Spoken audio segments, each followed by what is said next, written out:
happy to briefly share with you the power of AACC's 30-year partnership with the National Science Foundation. This program supports the nation's community colleges that are in the forefront of science, technology, engineering, and mathematics, better known as STEM education. They serve as a major source for technician education. As community-based organizations and institutions, community colleges are uniquely positioned to provide workforce development and technician training in response to growing industry needs. By offering affordable, accessible, and accredited entry points into higher education, our community colleges across the nation represent a significant national pathway to meeting the needs of a global workforce. Because we are able to partner with NSF to advance this work, more than 1,500 projects have been completed and 66 new centers have been created across the country in advanced manufacturing, biotechnologies, chemical technologies, cybersecurity, nanotechnologies, and that's just to name a few. Programs funded by the NSF's Advanced Technological Education Program build pathways for students to earn the skills they need for today and tomorrow's workforce. I would like to thank Congressman Bill Foster and Congressman Jim Baird for being here today. Together, they lead the Research and Development Congressional Caucus, and we are so grateful for their participation. I would like to introduce Congressman Bill Foster, who represents Illinois' 11th District and is the only PhD physicist in the U.S. Congress. Let's go, educator. With a PhD in physics from Harvard University and over 2 decades of experience as a high-energy physicist at Fermilab, that's a mouthful. Congressman Foster brings a unique perspective to Congress. He represents Argonne National Laboratory and Fermilab and is a strong advocate for investments in federal research and development. Please welcome Congressman Bill Foster.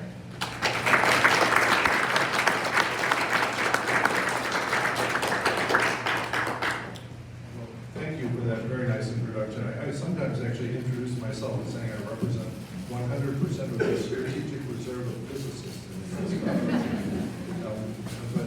I think I'm probably the only particle accelerator designer and builder, maybe the only computer chip designer, and one of a handful of AI programmers. It's my honor to represent the Illinois 11th District, which is, basically you get off the plane in O'Hare, you drive 45 minutes in any direction, and then you're either in my district or you're in Lake Michigan. So that's sort of the geography I represent. It's got pieces of 8 counties, and if I just counted right, 6 community colleges touch my district. And so I just want to thank New America and the American Association of Community Colleges for setting up this briefing today. And I'm proud that Jim Baird and I, the co-chairs of the R&D caucus, are going to be helpful in making that happen. And I'd also like to thank Dr. Wohlers and recognize the time he spent getting a degree in teaching at Northern Illinois University at DeKalb, where I used to represent before we changed the map. And so, this is a challenging time on many fronts. All of the funding challenges that we're all worried about right now are going to be, they're going to be probably the main challenge in the next few years. And there's at the same time the assault by artificial intelligence on many of the career paths that we used to see with there. And the community colleges, I think, will have a unique and important role in helping students navigate that chasm that I guess everyone is going to be trying to jump over from that. And really, as you try to help students navigate that chasm, NSF funding is going to be just absolutely crucial. And the other federal government funding, and the fact that that's very much at risk is one of the reasons I just want to thank each and every one of you here for, frankly, staying in Congress's face on this and making sure that everyone understands the crucial role that workforce development is going to have as AI increases its importance in our We worked very hard in a bipartisan manner on the CHIPS and Science Act that represented, that really emphasized the role community colleges play in that workforce development. And we're very proud of the strong need for NSF funding to enable the technological innovations that were sort of the core of the CHIPS and Science Act. And unfortunately, we have two branches of the U.S. House. There's the authorizers and the appropriators. And while the CHIPS and Science Act authorized a huge amount of money to, roughly double the NSF role in science, then the appropriators came in and said, nah, not so much. And so if you're choosing whose space to get into, it's the appropriators that you should really make sure they understand the message of the crucial role that STEM education is going to play, and is already playing, and will continue to play. Because the threats to the future of education in this country just can't be overstated.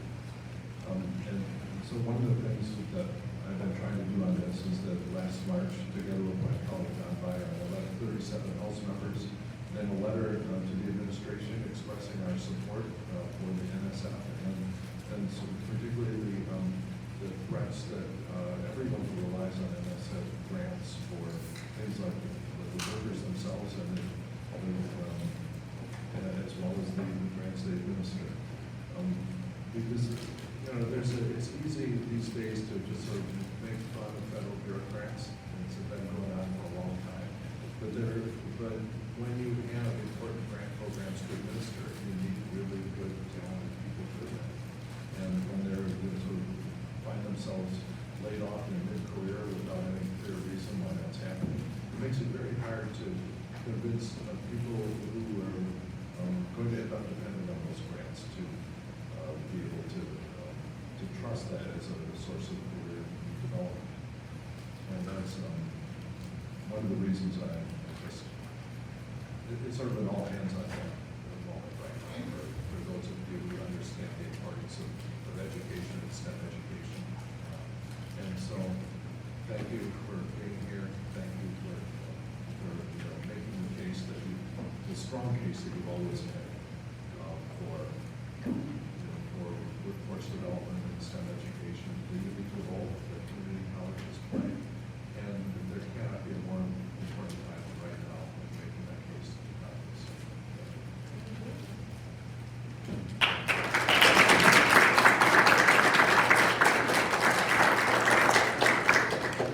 Thank you so much. Also joining us is Congressman Jim Baird, a lifelong resident of West Central Illinois. He proudly represents West Central Indiana. Sorry. Yeah, that's Eastern Illinois. I know. Should have probably worn my glasses. He proudly represents Indiana's 4th Congressional District, which includes 16 counties and several campuses of, anyone? Ivy Tech. Go Ivy Tech.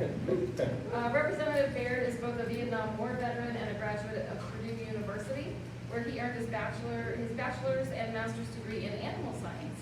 Upon returning from his service in Vietnam, he earned his doctoral degree from the University of Kentucky in monogastric nutrition.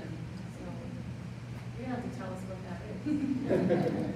He serves on the House Committee of Agriculture, House Committee on Foreign Affairs, and the House Committee on Science, Space, and Technology. And of course, co-chairs the bipartisan Congressional R&D Caucus with Representative Foster. Congressman Baird, would you say anything?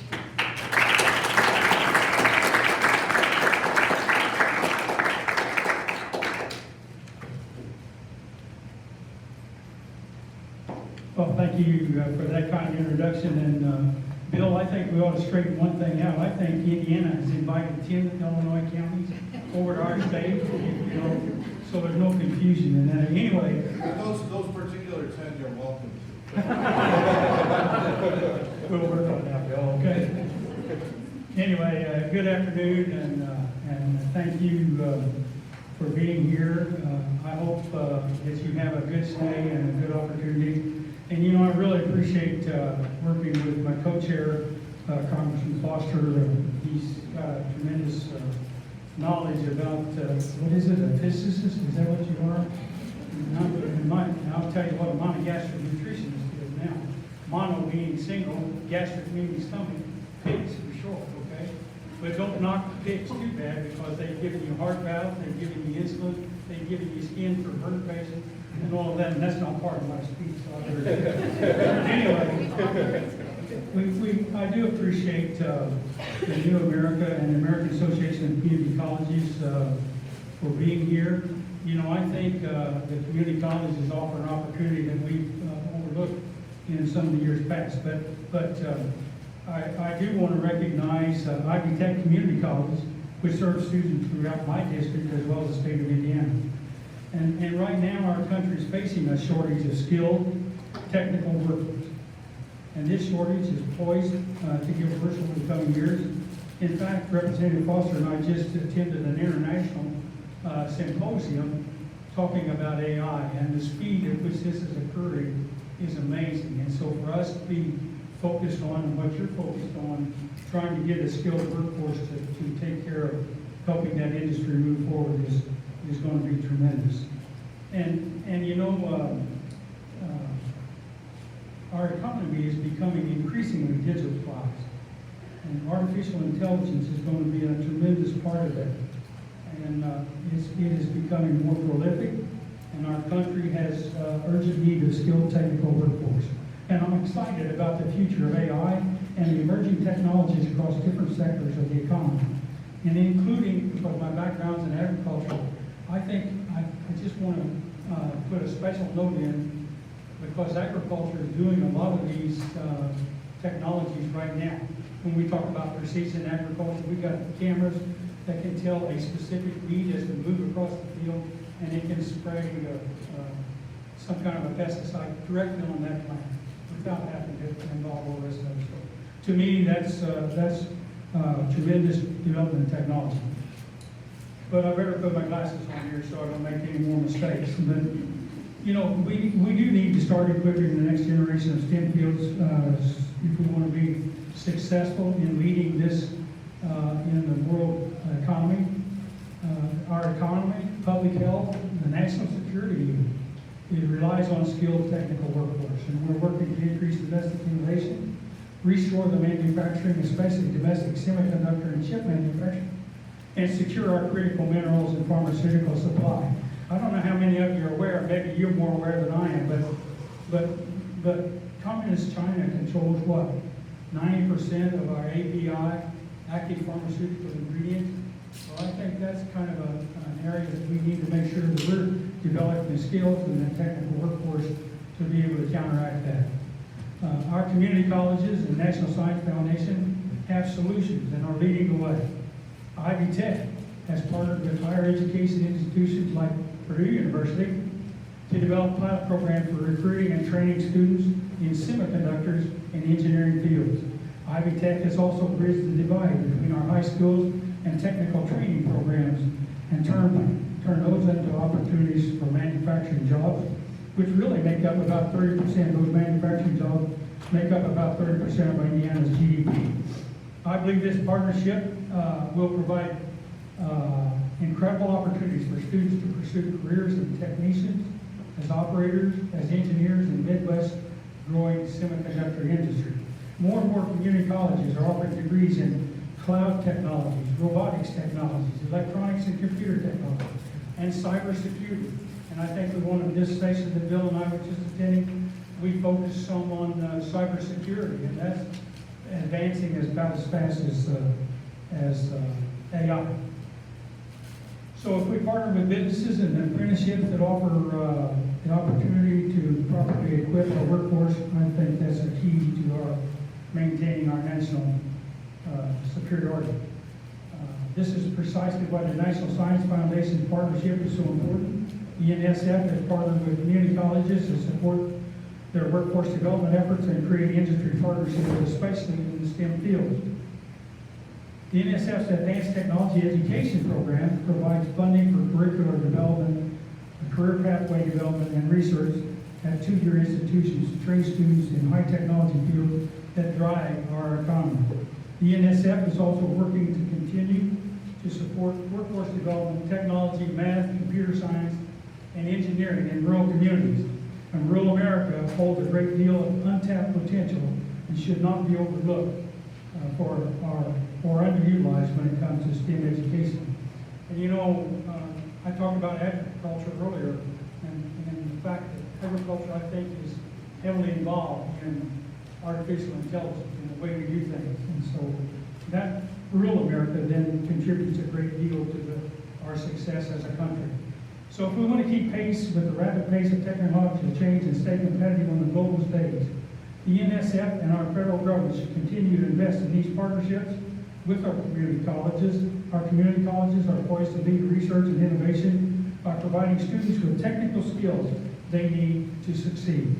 The NSF has been a critical partner with our community colleges in this arena, and thank you for allowing me to speak and be with you here today. And look forward to greater collaboration and innovation between NSF and our community college. And I thank you.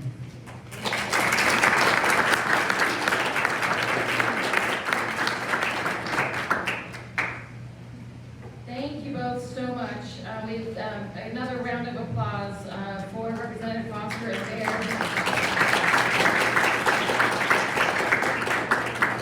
We truly appreciate your leadership and your commitment to increasing support for community college pathways for good STEM jobs of today and tomorrow. On behalf of AACC and New America, we are grateful for your support for this briefing and having this important conversation. Before I turn to our panel, I would like to say there are a few chairs in the front, so please feel free to come on down and have a seat. And before I introduce the panel, I do want to say that probably the two most educated and well-known ATE and NSF personnel are here today in the room. We have Dr. Celeste Carter from the National Science Foundation, and Ellen Hawes is in the back. She runs the ATE program for AACC. So if you have any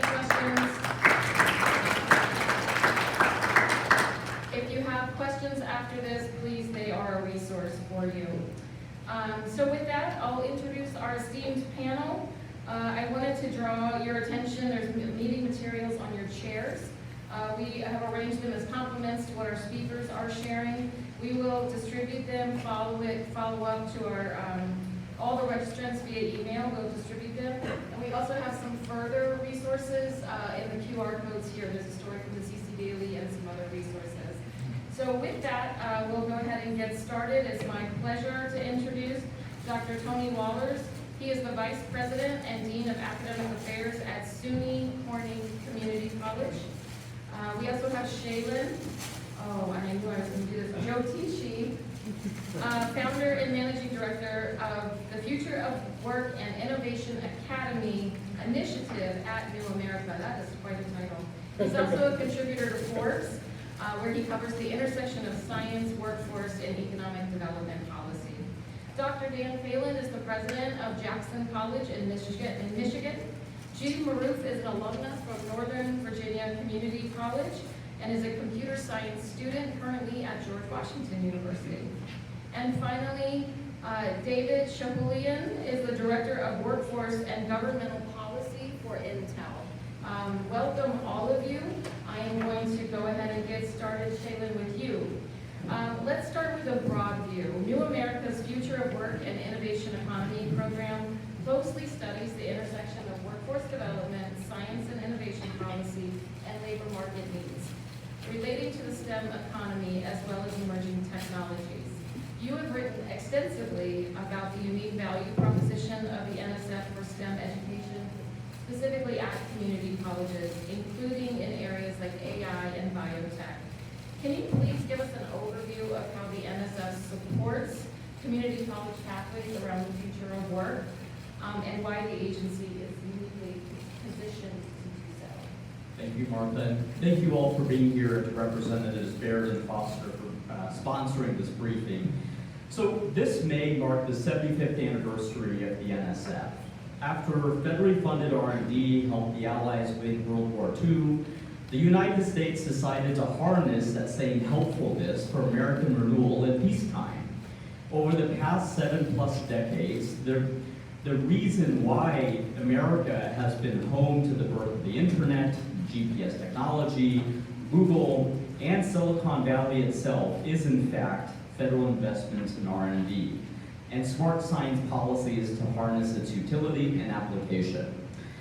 Federally funded R&D has brought about an incalculable benefit to the American innovation economy, standard of living, national security, as well as economic competitiveness. But what is underappreciated is precisely what Representatives Foster and Baird mentioned at the outset of this session.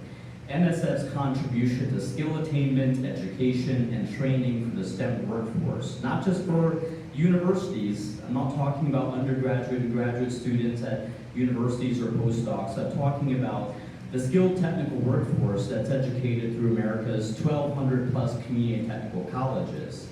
NSF funding is key for the skilled technical workforce, which refers to the population of workers in the STEM workforce that need a little bit more than a high school education, but not necessarily that bachelor's degree. So certainly the bedrock of the American middle class. More than 37 million people belong to the skilled technical workforce. That's about the size, rather, of the state of California, just to give you a sense of scale. Many NSF programs support community colleges. Of course, what we had heard earlier at the outset, the most notable is the Advanced Technological Education Program, or ATE. Excuse my alphabet soup, but I am going to give a couple more examples just for the record here. You have the Experiential Learning for Emerging and Novel Technologies Program, or EXCELLENT, which supports hands-on work-based learning opportunities, specifically in emerging technology areas. You have the Enabling Partnerships to Increase Innovation Capacity, or EPIC, NSF grant program, which supports colleges with faculty development, improving industry partnerships, and collaborating with economic developers around emerging technologies. And you have the NSF Regional Innovation Engines program, which include community college partners as key players in emerging technology-based economic development in everything from textiles innovation in North Carolina to semiconductor innovation in Florida. ATE's program in particular has granted nearly 600 community colleges more than $1.5 billion in allocations since the early 1990s. So this is a significant role that NSF plays. And what's unique, Martha, you asked sort of the differentiator here, NSF funding doesn't simply provide voucher-based training or block grants in the form of standard allocations. NSF funding is one based on competitive peer review and merit. Its funding structure supports institutions to prepare themselves around training for advanced industries.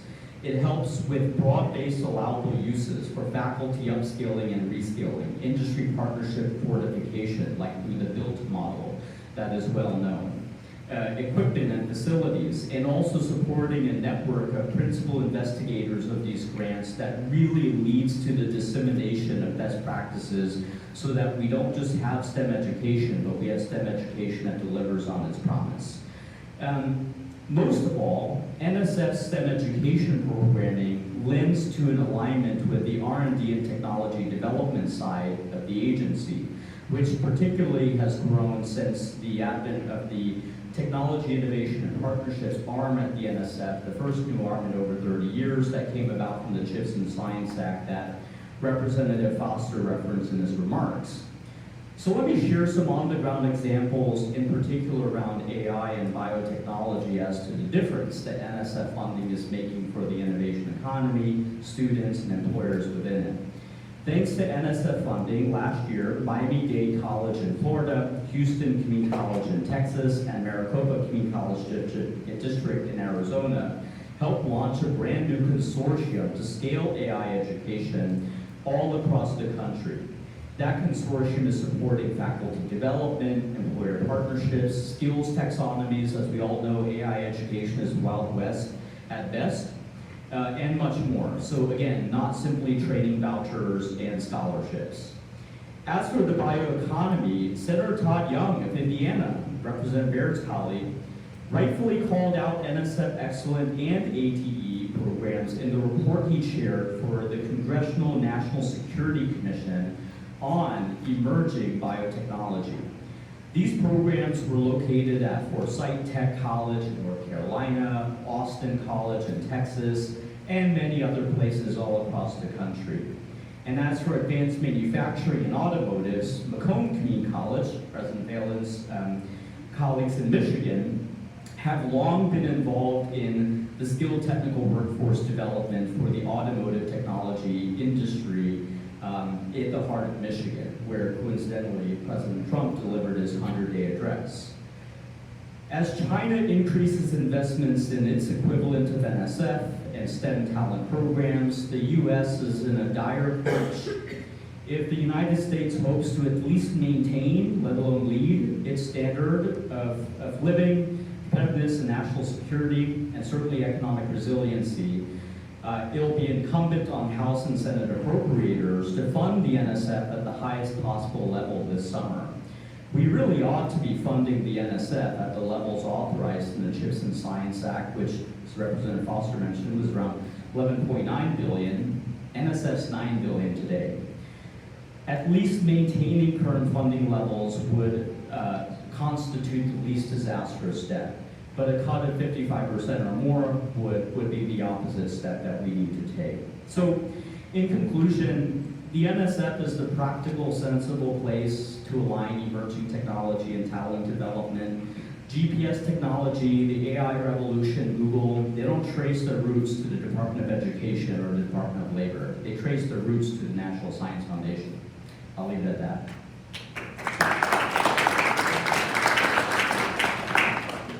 Thank you, Shaylin. President Phelan, Jackson College is living much of what Shaylin just described in terms of how the NSF funding is supporting community colleges and are fostering the skilled technical workforce for the present and, again, the future of work in Michigan.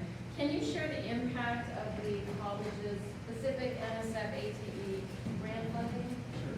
Thank you, Martha. And thank you and the American Association of Community Colleges and the American Foundation for putting this forum together. I'd like to begin where Shaylin left off, and that is by asking House and Senate appropriators and leadership in this country to minimally ensure that we have $9.9 billion in funding available for NSF to help us advance science and technology funding and ensuring the health and well-being of that ecosystem. I can tell you that because without NSF funding at Jackson College, we would not be where we are with regards to STEM education, full stop. Let me unpack that for you a little bit. I have served as president of a couple different institutions in the Midwest and tried to get National Science Foundation funding for very small institutions, very tight budgets, we just weren't able to get there. Through the work of the American Association of Community College and Celeste and her team at NSF, we formed an organization called CCPI, the Community College Presidents Initiative, STEM, helping community colleges across the country access this funding, this support, training faculty and staff on grant writing, maintenance of the program, and helping to integrate STEM education within their institutions. I've served as a regional coordinator for the system. It's been very, very effective. Because of that particular program, Jackson College, for the first time in the history, almost 100-year history now, received 2 NSF grants. One of them dealing with automated mobility robotics, and a second dealing with blockchain technology. We would not have been able to move into these technologies without NSF support. NSF provides intensity.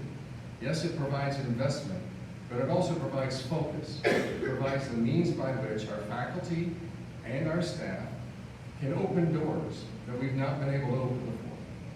So when we call Cornell, when we call MIT, when we call IBM, they pick up the phone because we use the NSF credential to say we have this contract, we have this agreement, a 3-year project that we're working on. That opens doors, but it also helps locally.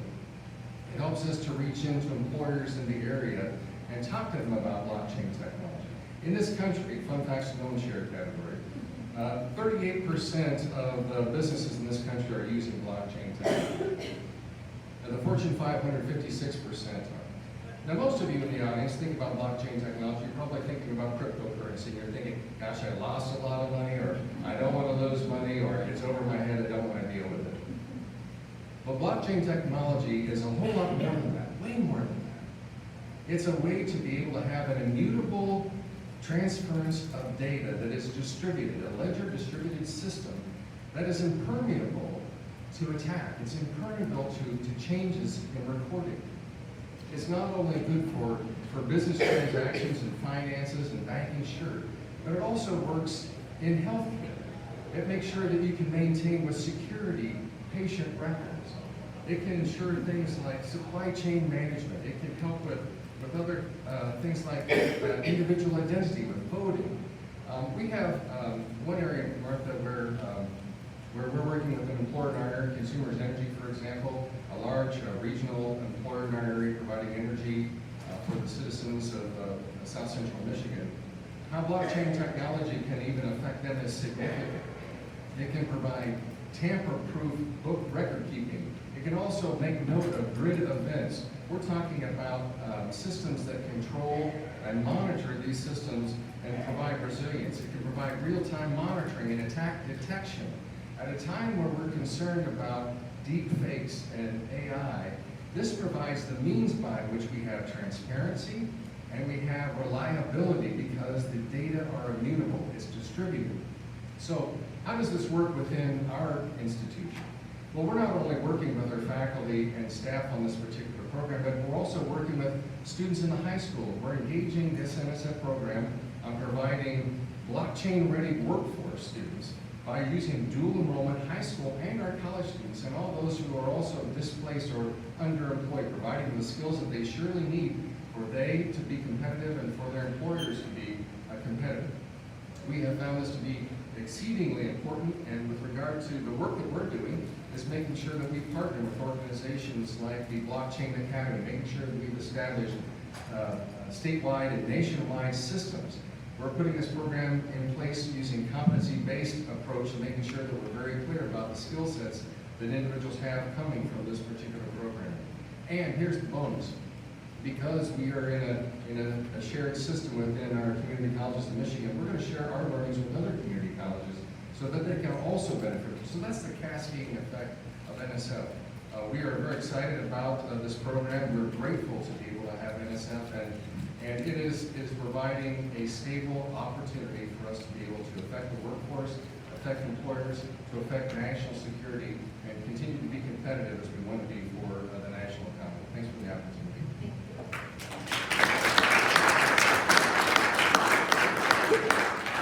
We're going to go to this side of the table, Dr. Tony Wallers. Tony is the Vice President and Dean at the State University of New York, Corning.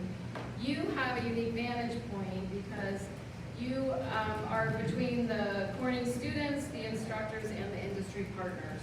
What would you add to what President Phelan shared from a community college perspective? How is NSF funding opening pathways to the future of work and innovation economy for your students?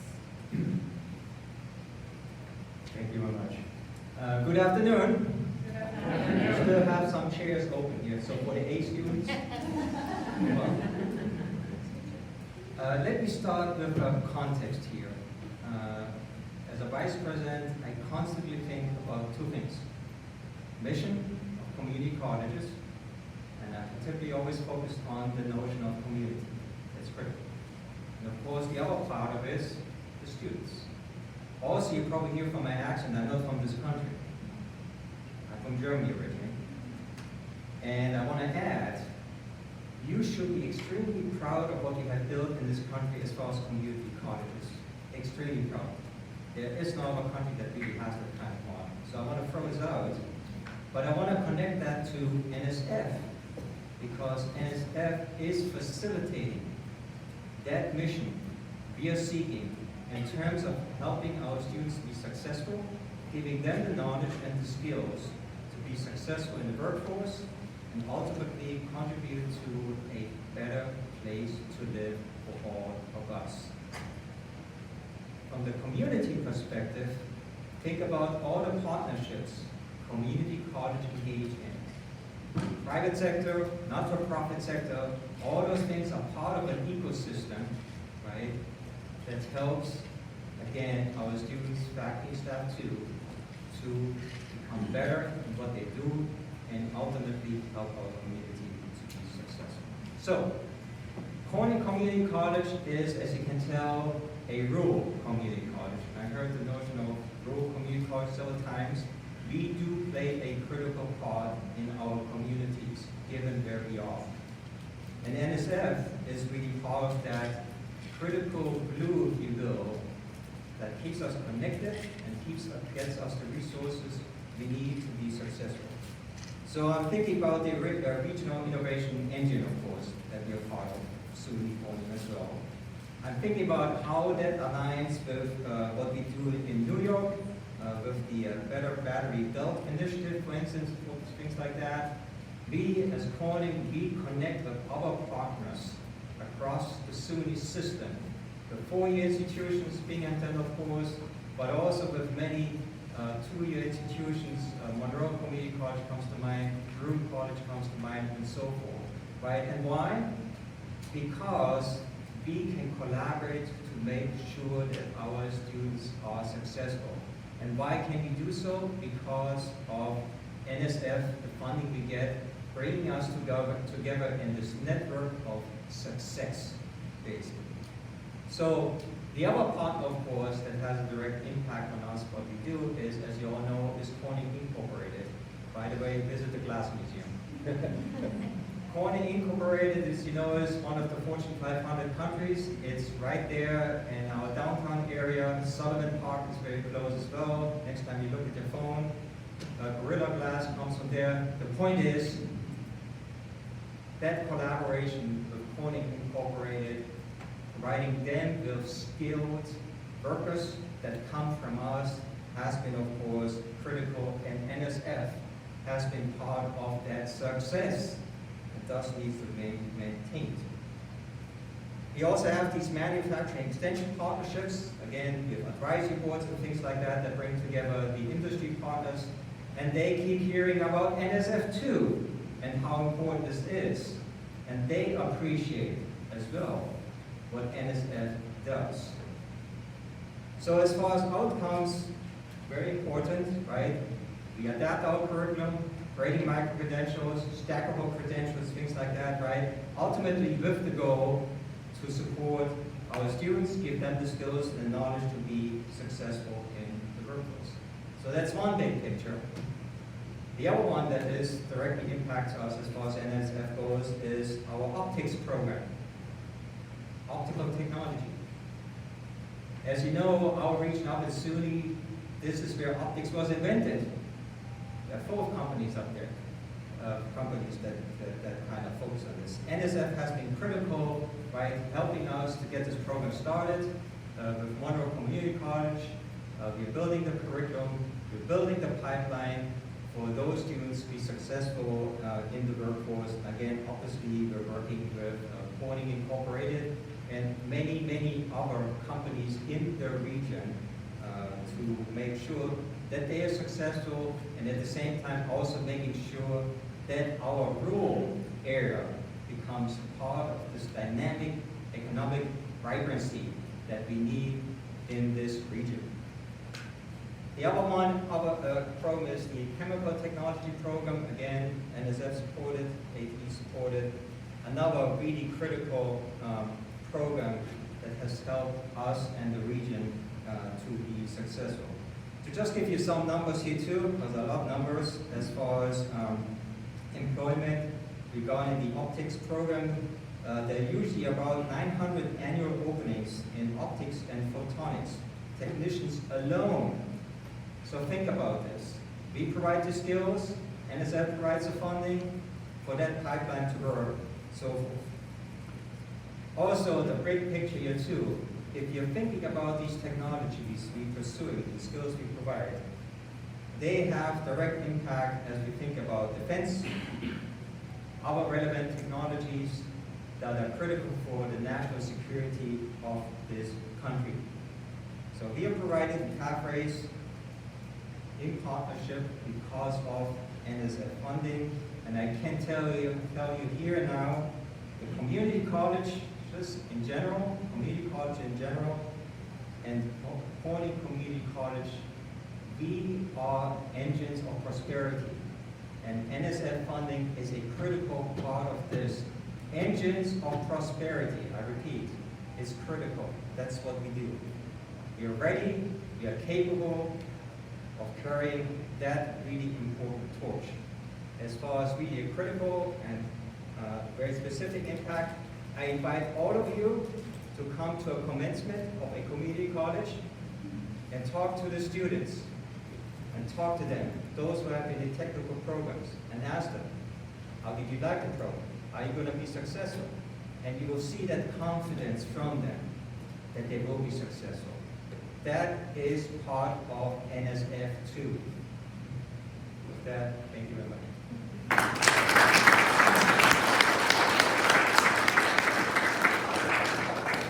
Well, he certainly set up our next panelist very well.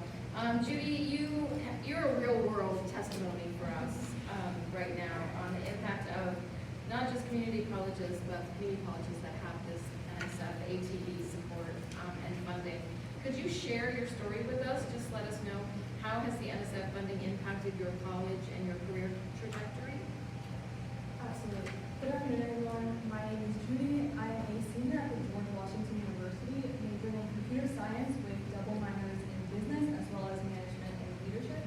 I'm a Jack Kent Cook Transfer Scholarship recipient, so I'm attending on full ride.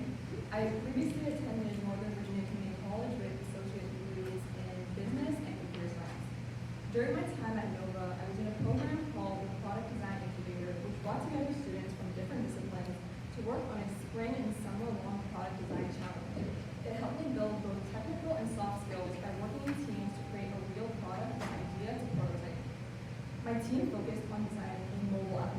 We developed our concept, designed the user interface, and created a pitch. In the process, we also had the chance to explore and learn to use all of the really cool equipment at the Nova Fabrication Lab for us to bring our vision to life. For our tabling event, we created a board and a huge banner to present our work, printed business cards, and even made t-shirts with our logo plastered on it. We were given all the tools we needed to bring our vision to life, and it felt very real and hands-on. I was the project manager for my team, and through that role, I discovered I really enjoyed leading a group, all of the organizing tasks, and thinking about the product from both a technical and user-centered perspective. But before this program, I was unsure of what I wanted to do with my degree, but this program gave me a space to explore those interests in a practical setting and help me realize that I really want to pursue a career in technology, project, or product management. The program was only a few months long, but it gave me a sense of direction and clarity that I didn't have before. I had access to faculty mentors, local entrepreneurs, and industry professionals who gave feedback throughout the process. I was even able to practice my public speaking through weekly pitch practices and even support from a speaking coach. That exposure made a big difference for me, and without it, I may not have even had the willingness to take on the opportunity to come here and speak in front of all of you. I can't speak for every student or every program, but I can say for sure that having an opportunity like this during my time at community college added a layer to my education that I hadn't experienced before.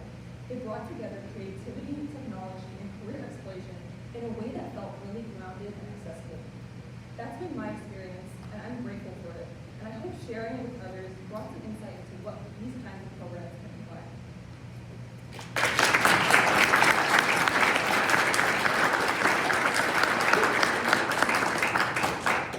And the program Judy is referring to, we will be sending you an invitation. It will be happening in a couple of weeks, and we invite all of you to join us for the Community College Innovation Challenge. And with that, David from Intel. Your company has invested directly in community colleges for talent in semiconductors and AI, but you have also co-invested with the NSF for research and development and community college level workforce education. Can you tell us what that has looked like and why the NSF is critical for tech businesses such as Intel? Yeah, sure. First, thank you for having me, and yeah, happy to answer that question. I want to start really quickly on the non-community college side.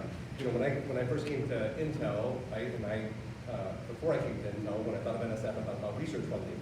I want to spend a moment on that because that's also really critical to us, right? NSF funded research programming in the United States. It sort of provides two really amazing benefits to the country. One, it funds the fundamental research that undergirds the commercial research that we do, but also and that keeps America competitive. But it also trains the next generation of engineers, innovators, and scientists.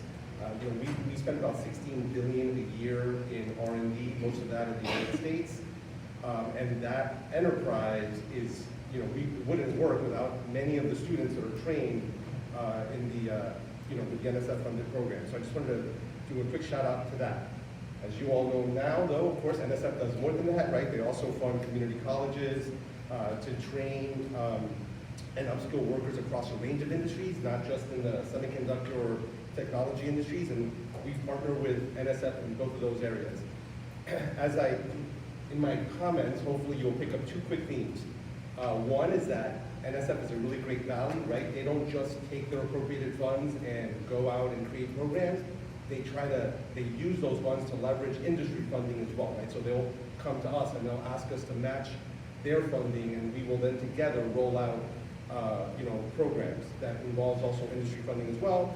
They also really partner with industry, right? It's not just, they're not just creating these programs in a vacuum. They're working with industry to make sure that the program meets our needs and results in, like, in the end, when the students, they can have like real job skills. So there are two areas where we really partner with them. One is on the technician side of things, so I'm going to start there. The other is on the AI side. After passage of the CHIPS Act, right, the original CHIPS Act back in 2021, we knew that if the country was going to move forward and build a lot of new manufacturing facilities in the semiconductor space, we would need a lot more workers. Some of those workers, of course, would be at the high end, but what people don't know is that most of the jobs that we'd be creating would be, the technician level, right? So about 70% of the workers in the new fab, a semiconductor fabrication facility, are technicians with either, associate's degrees, or in some cases 1-year certificates, or even less than that. But the vast majority of those students are coming from community colleges.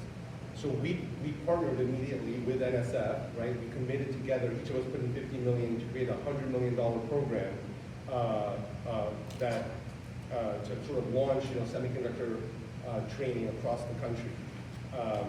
There was a Dear Colleague letter put out, the CE Dear Colleague letter, and you've heard two other programs that are funded by that, ATE and STEM. In the ATE program, there is funding, it involves our funding that goes to technician training programs across the country. In addition, they also, with the STEM, they also fund scholarships, at the community college level, at the four-year level as well.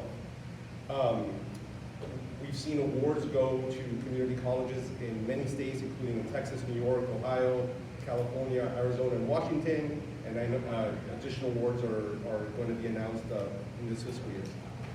So let me just say that is critical for an industry like ours, right? Those are the programs that create all the technicians and that we hire, but other semiconductor companies hire, but also other advanced manufacturers, right? Like those same technicians can be hired by electrical vehicle manufacturing companies, battery companies, pharmaceutical companies, all of which use technicians pretty regularly.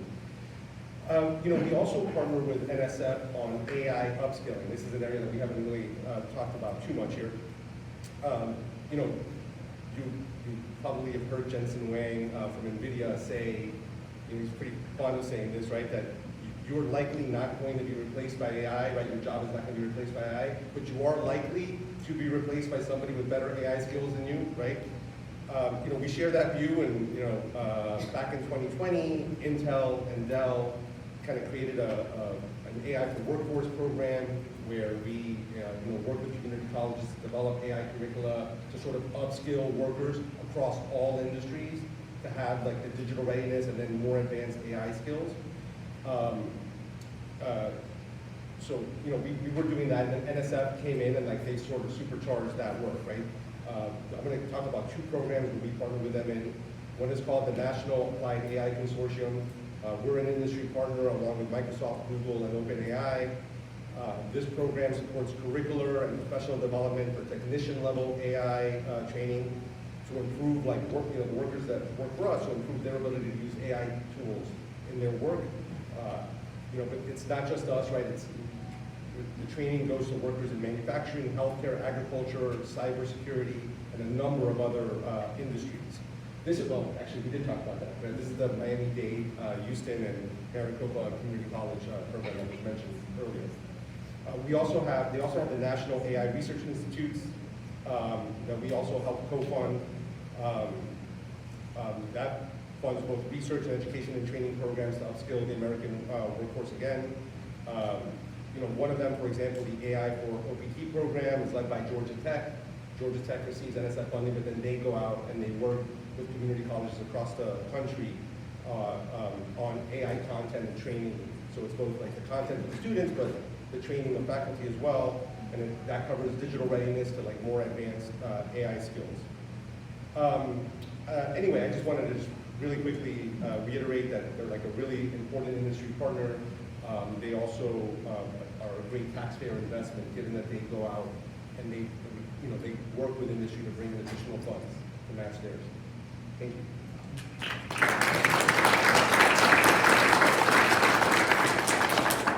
I hope that we have provided enough breadth and depth for you in terms of our panelists. Thank you very much to all of you. We do have a few minutes for some Q&A, so while you all are thinking of your questions, I just wanted to make a couple of final announcements before you all run out of here. I would like to also introduce Dr. Steve Johnson. Steve is the president of Sinclair Community College in Ohio, a longtime ATE grantee. He's available for comments or questions should you have any for someone else that has extensive ATE programming. I also wanted to announce, like I mentioned earlier, our version of the program that Judy mentioned, which is the Community College Innovation Challenge. As a part of that, we bring student finalist teams in from across the country. They have to solve a real-world problem using STEM education. And the finalists get to come to DC. They participate in an entrepreneurial boot camp. And they also do a Shark Tank-like pitch and have a reception here for our members of Congress. That reception takes place on June 10th from 5 to 7 here at the U.S. Capitol Visitor Center. The room is SVC 20908, and we'll be sending you that invitation, but it's truly life-changing for the students, and quite frankly, it's also life-changing for those of us that get to see this every year. It is absolutely amazing. And so with that, I will open it up to questions. Does anyone have questions for anyone on the panel? No? We're shy after lunch. All right. No? Oh, we have one. How are your states supporting your colleges and supporting the federal investment that NSF is making in your country? Did everyone hear that? Dr. Phelan, you want to start? Well, I can tell you, being from Michigan, our governor is very focused on technology, and certainly NSF is a way that we've been able to leverage the good work that we're seeing and receiving in the state of Michigan. I think our governor, and certainly other states as well, we recognize that this administration is really focused on reshoring manufacturers, bringing these companies back. Well, they're going to bring with them jobs. These jobs need to have, many of them are going to have STEM education, a lot of STEM field support. So we're using this opportunity to not only leverage NSF within the state and among other community colleges in the state of Michigan, but also working with the governor's office to make sure we're having the right kinds of technology available and encouraging companies to come to our state. And Tony, did you want to respond about any more? Sure, thank you. So as you probably all know, Governor Hochul is very vocal about education as well. So we have an ally there. But also, I want to point out the SUNY system in general, and Chancellor King, of course, offers support too. There are funding opportunities also within SUNY to help, technical education and things like that. But it's really the NSF umbrella that gives us the additional important boost to get things done. Yes.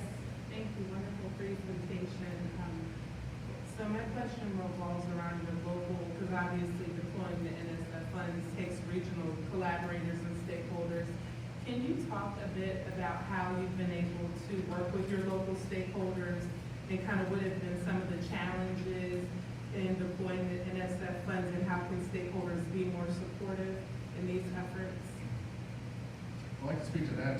Our external stakeholders have included local school superintendents and principals, so we're very focused on making sure that we have a good dovetailing in the curriculum, that their programmatic pathways, if you will, lead up to what we're able to provide through our for our blockchain training. But also, we're using this as an opportunity to educate our community as well. So we reached out to many of these second-tier, third-tier companies for automotive, for example.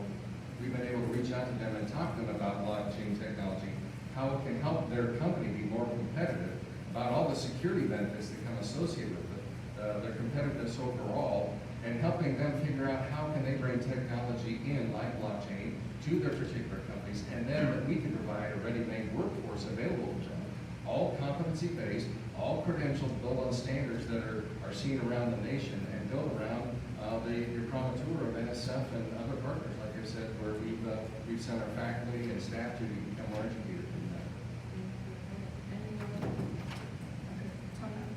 I have one other component to this one. Especially at the local level, you really have to know your partners. So one thing we have done at Corning is we have established a advisory board summit. So those advisory boards, they consist of representatives from all the various companies, factories in the region. At this point, we're meeting only once a year, but I'm going to change it as the new VP. I'm going to do this more often. But the point is, through that medium, they're also learning about NSF and other initiatives, and we tell them, this is the curriculum we have. How can you help us to improve our curriculum? What do you need from us, right? So in that sense, that's a continuous conversation that is ongoing, right, to make this work. But NSF is part of this too. And what I might add to that from our end is, New America think tank you may have heard of, but we're a think and do tank. So one thing that we're doing around the NSF is better understanding how different kinds of stakeholders can come together to support community college partnerships, specifically around STEM and emerging technology workforce areas. To the gentleman in the back who asked about state, we're working with the National Governors Association as part of this group, as well as the International Economic Development Council, and university associations as well, the Association of Public and Land-Grant Universities and the Association of American Universities, because it is going to take an entire shift in the collective workforce and science policy fields understanding of what makes regional tech-based workforce development work well in order to meet the moment for the innovation economy. So, we're seeing many examples all across the NSF's Regional Innovation Engines Awards. These were the largest place-based investments in tech-based economic development since Lincoln signed the Morrill Act at the height of the Civil War and established land-grant universities. This was authorized under the CHIPS and Science Act, and all across the NSF engines, as I mentioned at the outset of my comments, we're seeing density being improved as well as new relationships being forged with all kinds of stakeholders in regional ecosystems, K-12 schools, workforce boards, chambers of commerce, economic development entities, philanthropies, and the list goes on and on. So again, one of the catalytic powers of NSF, as our panelists had illustrated in their remarks, is its ability to unlock other resources and other partners locally that other funding cannot accomplish. I have just one more question. Y'all talked a lot about emerging technologies, AI, biotech, blockchain, but that doesn't always encompass all of STEM. What is the NSF doing to talk about more, I guess, traditional STEM fields like civil engineering, like infrastructure? Have y'all seen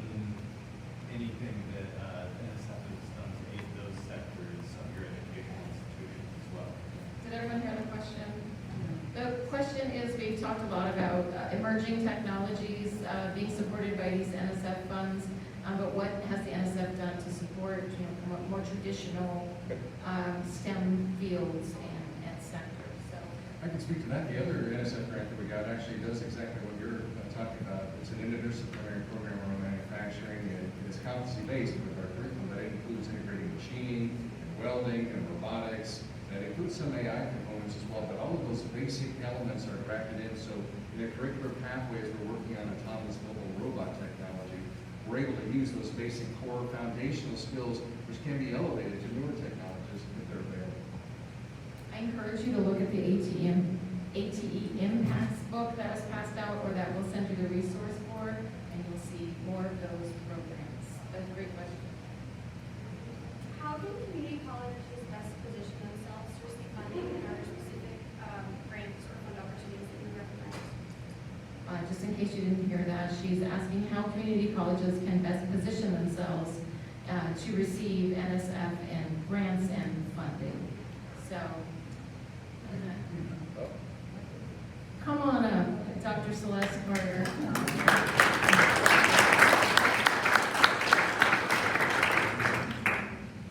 She's been running this program for NSF for 16 years. 16 years, so. So, in terms of preparing people, faculty, looking for students, getting whether it's a new program or updating the program, one of the things we noticed sort of early on is there are the early adopters. There are community and technical colleges that have been part of the ATE community for a long time. But we used to have preliminary proposals, so you probably remember the preliminary proposals. Well, those went away, and we had one of the principal investigators of an advanced manufacturing center at Florence Darlington Technical College who came to me and said, "Hey, Celeste, people need help. Crafting a proposal for ATE is actually a fairly complex thing to do." So that started a suite of mentoring projects. The longest running actually is through American Association of Community Colleges. Ellen Haas runs the Mentor Links program, so you can find Mentor Links on AACC. The next one was Mentor-Connect, Mentor Connect. You can find that. They have a huge resource library. They provide in-person mentors for any institution that has brought a group of people, their faculty together and administrators thinking about crafting a proposal. You heard about CCPI, the Community College Presidents Initiative. So that's one of the things that I think is a good example of how the program has reached the number of community and technical colleges that we have. When you think about it, we've been around for 32 years now.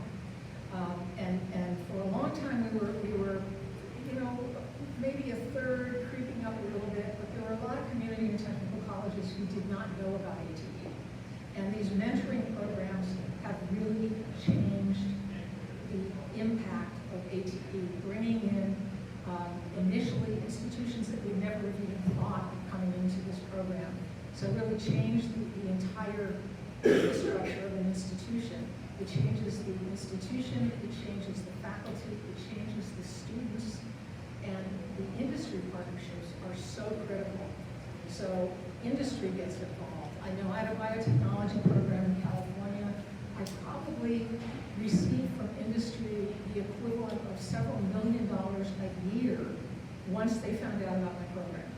Because they found that the people graduating from the program were work ready. And not only were they work ready, they were critical thinkers. They could actually troubleshoot things. They were very rarely thrown by anything that was new. The program was expansive enough that they could literally go into a company, whether it was something focused on cardiovascular therapeutics, whether it was a Johnson & Johnson program, whether it was Genentech, Amgen, whatever it was. The students were ready to go, and I know I've used this before, and Ellen has used it too. It's hands-on and it's minds-on. So there is mentoring for people who are interested, and it's, I think the Mentor Up program is actually starting. There's another mentoring project maybe this week. It's all virtual, so you can find all of these on the NSF website, or you can just put in any search engine Mentor Connect, Mentor Up, Mentor Links, CCPI, yeah. So please, I would say, go home and tell your community and technical college faculty and administrators to apply. It's an amazing program.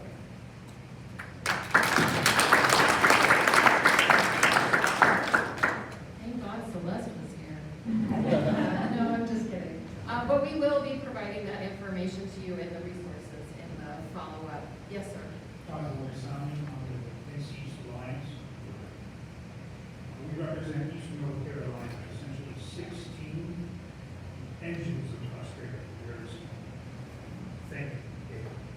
CCPI was critical for us to get in the game with ATEs. Very small community colleges, very small conservative administrative teams. CCPI came to North Carolina and presented to all 56 of our community college residents. That was a game changer for me. I was this cheerleader for 2 years rolling around arguing for ATEs. No one was listening. After CCPI came, Mentor Connect, we reached out to them. We now have 8 community colleges across our region being mentored. So the mentoring program is the only thing. Jot this website down, ATE Central. It is an amazing resource. It will give you all the conferences you need to go to. It will tell you all about mentoring. It will tell you about all the projects around the country. There isn't a program like this for us. This is the program. If I had my way, I'd be putting 2 more zeros on the budget for ATE inside of NSF.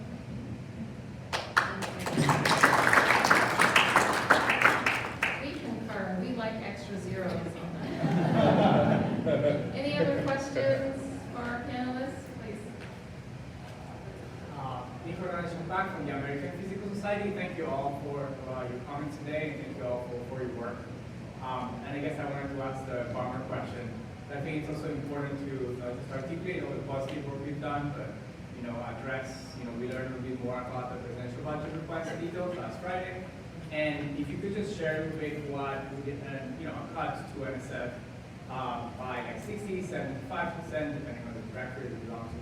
What type of impact that would have in the ability for you all to be able to do your job and deliver, the tools to the workers of the future. So it's an important part also of doing our advocacy to make sure that doesn't happen. But we need to understand what the impact will be. Thank you. Did everyone hear the question? He's asking what the impacts of the proposed budget cuts of up to 75%, what impact that will have on programs. And I'll just say generally, obviously it will decimate them. I mean, and you take 75% of the budget away from anyone and it's going to decimate the programs. I think what's been illustrated here today is the ripple effect it will have across, the work, preparing for the workforce and those workforce pipelines that are filled by these workers and this work that's happening. So it's not just a matter of taking funding away from a college program or from AACC or from it. The ripple effect is just almost unfathomable. So that's my 2 cents. I will ask probably all of our panelists to respond to that. Yeah, absolutely. The detailing that was released on Friday, I think, heightened the urgency for this conversation because the STEM Education Directorate, as well as some of the other directorates that support community colleges in various ways, were slated to get the brunt of these cuts. And it will be disastrous for the ability of students to get good jobs in the middle class. Again, the skilled technical workforce is one of the few remaining areas of the middle class that's left for us to shore up. In addition, of course, there's the implications for national security, as Senator Young's report that I mentioned articulated in biotech, but it's not the only report that has made that case. Certainly in AI, in quantum, and in other areas, there's serious ramifications if NSF's budgets cuts to that degree come to pass. There's always opportunities for enhancing the work of any federal agency, and that goes for NSF as well. One of the things I mentioned in my article that this QR code will take you to is that You know, one thing that we ought to think about is there are a variety of STEM, skilled technical workforce funding programs all across the government. You have the STEM Talent Challenge grants at the Department of Commerce and the Economic Development Administration. You have the Industrial Assessment Centers program at the Department of Energy. You have a wide suite of programs at the Department of Defense. We ought to be thinking about ways that we can consolidate and strengthen and increase funding to these programs within the NSF. After all, it is the agency that's statutorily charged with advancing all areas of science and engineering, research and education. So, you know, my team at New America has been doing quite some deep thinking around the menu of opportunities to strengthen the NSF's programs around the skilled technical workforce more broadly. And there's lots of ways that the NSF could be enhanced, but cuts are not the way to accomplish those reforms and improvement procedures.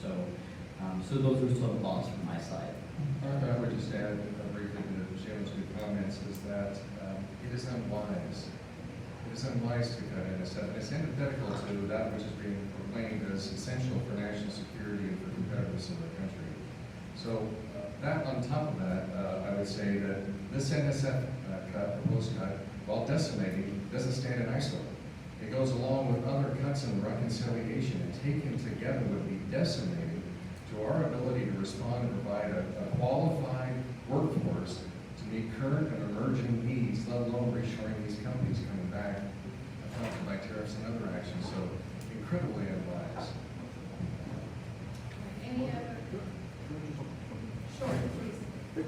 Thank you, Mark. I'm Steve Johnson, president of Sinclair Community College in Dayton, Ohio. And we have partnered with NSF over many, many years. And I want to amplify what my colleague, Dr. Phantom, just said. He's absolutely right. Michigan, Ohio, we represent the center of America. Solid middle-class communities. Dayton, Jackson, solid middle class. Sinclair has had 75 NSF grants, $45 million over the years. We have filled the Dayton region with good middle-class workers.